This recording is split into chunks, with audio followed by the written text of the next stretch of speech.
Hey guys, here's the controller settings for Halo Infinite that I recommend if you're new to Halo or you just haven't played for a very long time. Starting out with the button layout, I like going with Legacy just because it's more of the old feel, old classic Halo style.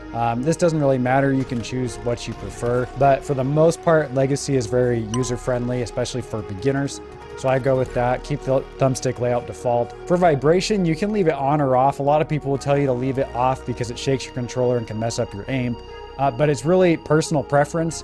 I don't think it's gonna affect your aim that much, really. And sometimes it's nice to have that extra input for when you're getting shot. So up to you with that. I leave it off for now. And then going down, all these are gonna be unchecked. Hold to zoom, hold to sprint, movement, assisted steering. Look at acceleration and then your sensitivity. So I go with 5x5 on both with a 2 look acceleration.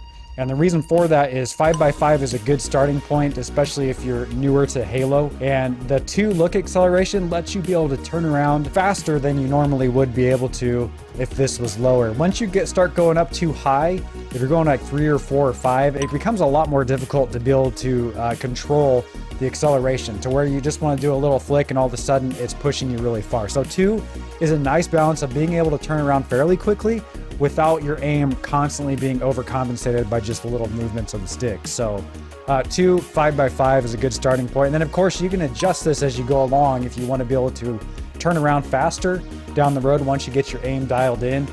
You can always turn this up. But I would recommend starting with 2, 5, and 5. For zoom level, leave it on the default of 1.4. And the sensitivity for it, I leave it on 1.0. And the reason for that is if you start turning this up, when you zoom in with a scope, your sensitivity is going to feel a whole lot higher to you than when you were not zoomed in just a moment ago. So leave this on 1.0. This is going to make your sensitivity most consistent whether you're zoomed in or not. The move thumbstick. Now the center dead zone, this sets how far the move thumbstick is from center before the minimum input registers. Lower value feels more responsive, higher reduces drift. So I leave this on 10 by 11 by 10. The look thumbstick is actually much more important because this is what you're going to be aiming with. So center dead zone 12, max input threshold 10, axial dead zone 12. And this is the same sort of thing as the move thumbstick. It sets how far the thumbstick is moved from center before the minimum input registers on the center dead zone.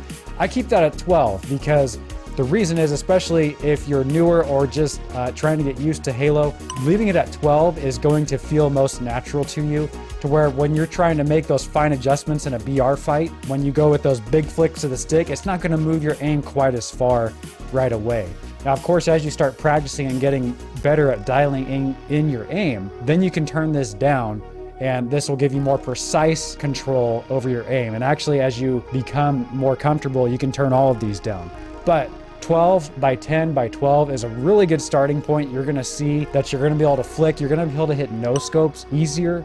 You're gonna be able to flick on enemies with your BR faster. The big premise to take away from it is it's mostly gonna help you with big flicks of your thumbstick, not overcompensating and shooting past the enemy. It's gonna help you flick onto the target easier. For your button controls, you're gonna have B for slide and X for reload if you're playing on Legacy. And that can be somewhat of an issue because it causes you to take your right thumb off the stick. If you're able to and you have a controller with paddles, I recommend placing slide and reload on the paddles.